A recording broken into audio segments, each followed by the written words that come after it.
Good morning friends, welcome to trending Pradesh. दोस्तों आज 13 जनवरी है 2021। यदि आप जेएसएससी जेपीएससी के एस्पायरेंट हैं तो ये चैनल आपके लिए काफ़ी इंपॉर्टेंट है, क्योंकि यहाँ पर इन एग्जामिनेशन के लिए झारखंड का जो सेक्शन होता है इसके लिए हर तरह का स्टडी मटेरियल, चाहे लेक्चर हो या फिर पीडीएफ फाइल, यहाँ प्रोवाइड किया जाता है।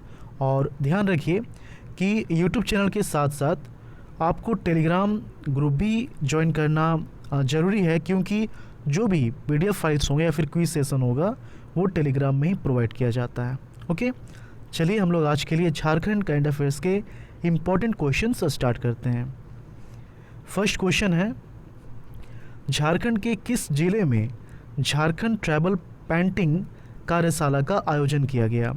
ये रांची में हुआ है, रांची में होटवार में जो झारखंड कला भवन है। ओके, अच्छा, आप बता सकते हैं ये किन की पेंटिंग है? चलिए कमेंट करके बताइए। तो झारखंड कला भवन होटवार रांची की दीवारों में झारखंड की पारंपरिक जो पेंटिंग है, चित्रकला है, क्या क्या है? सोहराय, पाटकर, कोहवर और जादोपटिया। इस चित्रकला को यहाँ पर उकेरा गया है। पूर्वी क्षेत्र सांस्कृतिक केंद्र कोलकाता और झारखंड सरकार की ओर से इस ट्राइबल पेंटिंग कार्यशाला का आयोजन किया गया। ओके, और ये पेंटिंग है रामदयाल मुंडा जी की। संथाल क्षेत्र की जादोपट्टिया शैली से कला भवन की दीवारों पर संथाल की सांस्कृतिक विरासत को दर्शाया गया है। पूर्वी सिंहभूम क्षेत्र के पाटकर पेंटिंग के माध्यम से क्षेत्र की विशेषता का वर्णन किया गया है। सोहराय और यहाँ सोहराय लिखा गया है, सोहराय और कोहवर शैली के जरिए आदिम जनजाति और लोक कला को प्रस्तुत किया गया है। ओके, कला भवन की बाहरी दीवार पर डॉक्टर रामदयाल मुंडा की छवि उकेरी गई है और उनके साथ भगवान बिरसा मुंडा का भी चित्रण किया गया है। ओके, और ये जो है 11 दिवसीय कार्यशाला था। 12 जनवरी को इसका समापन हो गया है ऑड्रे हाउस में। समापन समारोह में जो मुख्य अतिथि के तौर पर जिन्हें बुलाया गया था वो कौन थे? जेपीसी के चेयरमैन अमिताभ चौधरी। ओके, चलिए सेकंड क्वेश्चन है, चिली के सैंटियागो में चल रहे जूनियर महिला हॉकी टूर्नामेंट में झारखंड से कितने खिलाड़ी शामिल हैं? देखिए, इम्पॉर्टेंट तो है कि कितने खिलाड़ी शामिल हैं और उनका नाम भी इम्पॉर्टेंट है, लेकिन इंटरेस्टिंग बात यह है कि वो सभी एक ही डिस्ट्रिक्ट और एक ही गांव और एक ही स्कूल से हैं। ओके, तो ये भी इम्पॉर्टेंट हो सकता है, इसे भी आप याद कर लीजिए।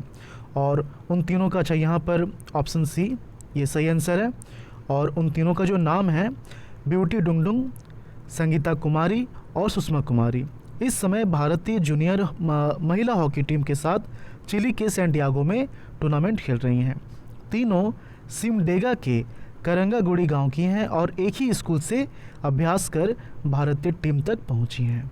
ओके, तीसरा क्वेश्चन है, केंद्र सरकार प्रायोजित राष्ट्रीय अस्थायी कृषि योजना के तहत किस जिले में समेकित कृषि प्रणाली को बढ़ावा दिया जाएगा? ऑप्शन ए रांची इसका सही आंसर है। देखिए, केंद्र सरकार प्रायोजित राष्ट्रीय अस्थायी कृषि योजना के तहत रांची जिला में समेकित कृषि प्रणाली को बढ़ावा दिया जाएगा। इस योजना के तहत कांके प्रखंड के बगदा, रारा और नामकुम के लाली एवं कुदागरा गांव में अस्थायी खेती योजना बहाल की जाएगी। और इस योजना के लिए जिन गांवों को चयनित किया गया है उसमें वहां पर उद्यान, पशुपालन, मत्स्य पालन आधारित खेती के साथ केंचुआ खाद का उत्पादन होगा। गांव में उत्पादित सब्जी और फल के भंडारण के लिए गोदाम का निर्माण भी होगा।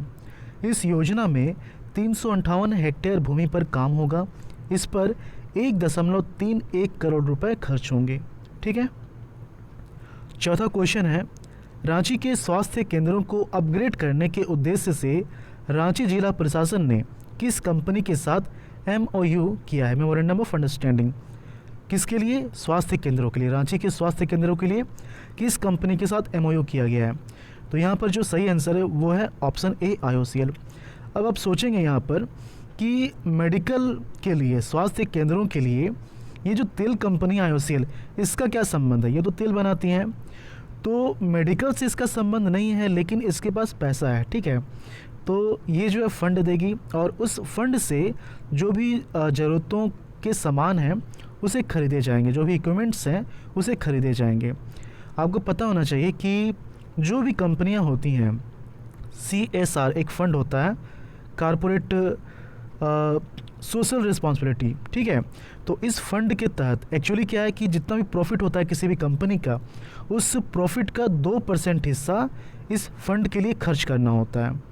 मैं भी जब कॉलेज में था तो जो भी फंक्शंस होते थे तो स्पॉन्सरशिप के लिए किसी कंपनी के पास अगर जाता था तो जो स्पॉन्सरशिप मिलता था तो इसी फंड के तहत मिलता था। तो ये फिक्स है, एटलीस्ट 2% खर्च करना ही करना है CSR फंड के तहत, ठीक है। तो इसी फंड के तहत जो है ये MOU किया गया है और फिर इसके बाद रांची के जो स्वास्थ्य केंद्र हैं उसको अपग्रेड किया जाएगा इस फंड के साथ। चलिए हम लोग कुछ देख लेते हैं यहाँ पर। रांची जिले के सभी स्वास्थ्य केंद्रों को अपग्रेड किया जाएगा। अपग्रेडेशन का काम CSR फंड की मदद से किया जाएगा, ठीक है। स्वास्थ्य केंद्रों को अपग्रेड करने और इसमें आधुनिक मेडिकल उपकरण और सुविधाएं उपलब्ध कराने के लिए जिला प्रशासन ने तेल कंपनी IOCL के साथ MOU किया है। इन स्वास्थ्य केंद्रों पर इंडियन पब्लिक हेल्थ स्टैंडर्ड के तहत कुछ CHC में आधुनिक मेडिकल उपकरण, अत्याधुनिक सुविधाएं और ANM को प्रशिक्षण दिया जाएगा, ठीक है। ANM की सुविधाओं के लिए CSR के तहत 50 स्कूटी भी खरीदी जाएगी। ANM और स्वास्थ्य कर्मी ग्रामीण इलाकों में और गांव-गांव में घूमकर लोगों को स्वास्थ्य के प्रति जागरूक करेंगे, ठीक है। रांची के 500 आंगनबाड़ी केंद्रों को भी अपग्रेड किया जा सकेगा। इसके तहत इन केंद्रों में क्लिनिकल बेड लगाए जाएंगे। इससे न सिर्फ महिलाओं को फ़ायदा होगा बल्कि नवजात शिशुओं की भी सेहत में सुधार होगा। चलिए अगला क्वेश्चन देखते हैं। 5वां क्वेश्चन है, झारखंड से किन्हें स्वर्गीय ज्योति प्रकाश स्मृति रंग मित्र सम्मान 2021 से सम्मानित किया गया है? ऑप्शन ए चंद्रदेव सिंह, ये सही आंसर है। लोक कल्याण संस्थान के ये जो हैं सचिव हैं, भारतीय लोक कल्याण संस्थान के सचिव हैं चंद्रदेव सिंह, ओके। और इन्हीं को स्वर्गीय ज्योति प्रकाश स्मृति रंग मित्र सम्मान 2021 से सम्मानित किया गया है। उन्हें यह सम्मान पलामू में आयोजित एक कार्यशाला में सांसद विष्णु दयाल राम और उपायुक्त शशि रंजन ने दिया है, ओके। झारखंड की कला और संस्कृति के संरक्षण एवं संवर्धन के लिए किए गए विशिष्ट योगदान के लिए उन्हें सम्मानित किया गया है। ये पॉइंट इम्पोर्टेंट है, इसे आप याद रखिएगा। चंद्रदेव सिंह सांस्कृतिक कार्यक्रमों एवं रंगमंचीय गतिविधियों में पिछले 20 वर्षों से कार्य कर रहे हैं।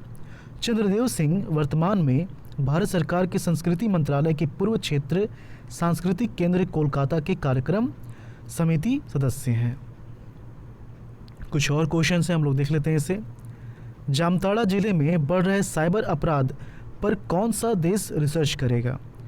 अच्छा, कुछ दिन पहले क्वेश्चन था, उसमें ये था कि साइबर फ्रॉड के लिए कौन सा जिला अभी टॉप पर है, तो उसमें क्या था आंसर? देवघर था, ठीक है, देवघर था। अगर फ्रॉड की बात की जाए और अगर ओवरऑल की बात की जाए, मतलब कि साइबर क्राइम की बात की जाए, तो रांची। पहले जामताड़ा ही था, लेकिन जब से नेटफ्लिक्स का सीरीज आया ना जामताड़ा, तब से यहाँ पर थोड़ा सा कम हुआ है। एक्चुअली कम क्या होगा, वहाँ के जो लोग थे वो दूसरे डिस्ट्रिक्ट में चले गए हैं। तो आखिर ऐसा क्या है जामताड़ा में कि लोग वहाँ पर अनपढ़ होते हुए भी इस तरह का क्राइम को अंजाम दे रहे हैं? तो इसके लिए क्या है कि यूएसए की एक टीम को इसमें रखा गया है जो कि इस पर रिसर्च करेगी और ये बताएगी कि आखिर ऐसा क्यों वहाँ पर हो पा रहा है, ऐसा क्या है। हालांकि अगर आपको एक ओवरऑल नॉलेज चाहिए कि ऐसा क्या है, क्यों होता है वहाँ पर, तो जो नेटफ्लिक्स का सीरीज है आप उसे देख सकते हैं। इतना तो बनता है, आप झारखंड के रहने वाले हैं, ओके। देखिए, जामताड़ा जिले में बढ़ रहे साइबर अपराध पर यूएसए, संयुक्त राज्य अमेरिका रिसर्च करेगा। साइबर अपराध के लिए चर्चित जामताड़ा के साइबर अपराधियों पर यूएसए की टेक्निकल टीम रिसर्च करेगी कि कैसे कम पढ़े लिखे या अनपढ़ लोग टेक्नोलॉजी के मामले में इतने एक्सपर्ट हैं, ओके। चलिए लास्ट लेक्चर का जो क्वेश्चन है उसे भी हम लोग देख लेते हैं। एक्चुअली आज कुछ क्वेश्चंस कम था, इसके लिए प्लीज़ आप मुझे माफ़ कर दीजिए। एक्चुअली करंट अफेयर उतना मिल नहीं पाया, तो फालतू के क्वेश्चन डालने से अच्छा है कि कम ही रखा जाए क्वेश्चन का नंबर है, ठीक है। चलिए लास्ट लेक्चर का जो क्वेश्चन है उसे हम लोग देख लेते हैं। झारखंड गठन के बाद अब तक मनरेगा में एक दिन में सबसे ज़्यादा काम मिलने का रिकॉर्ड किस दिन बना था? ये बना था 22 अक्टूबर 2020। सभी लोगों ने 22 सितंबर मारा था, चलिए कोई बात नहीं, 22 अक्टूबर 2020। आज के लिए आपका क्वेश्चन है, मास्क नहीं तो टोकेंगे, कोरोना से रोकेंगे थीम के साथ किस रेडियो स्टेशन ने जागरूकता अभियान चलाया था? तो ऑप्शंस क्या है? रेडियो धूम, रेडियो खांची, धमाल या फिर बिग एफएम। तो आप अपना आंसर कमेंट के थ्रू हमें बताएं, और वीडियो पसंद आया तो प्लीज़ आप लाइक करें, ऐसे ही क्लोज ना करें वीडियो को। अपना फीडबैक हमेशा आप देते रहें, ठीक है। आज आपने देखा होगा कि जो क्वेश्चंस हैं वो सिर्फ हिंदी में है, इंग्लिश में इसका टाइपिंग नहीं हो पाया है। ऐसा कुछ हुआ जो कि समय ज़्यादा नहीं मिल पाया, लेकिन फिर भी हम लोगों ने कोशिश की कि किसी तरह से वीडियो जो है वो इसका मतलब रेगुलेटरी जो है कंटिन्यूटी वो बना रहे, ठीक है। तो कल से जो है इंग्लिश हिंदी जैसा होता था फिर से वैसा ही मिलेगा। और क्वेश्चंस का जो नंबर है हम लोग पूरी कोशिश करते हैं कि 10 क्वेश्चन जो है, मतलब कि एक प्रीवियस और एक आज का करेंटली जो है 2 क्वेश्चन छोड़ के 8 क्वेश्चन है, तो 8 क्वेश्चन बने। लेकिन ये भी डिपेंड करता है क्वालिटी पे। अब 8 क्वेश्चन बनाने के चक्कर में हम लोग ऐसा बिल्कुल नहीं करेंगे कि किसी भी तरह का क्वेश्चन उठा के डाल दें, ओके। तो चलिए मिलते हैं झारखंड के अगले वीडियो में। धन्यवाद।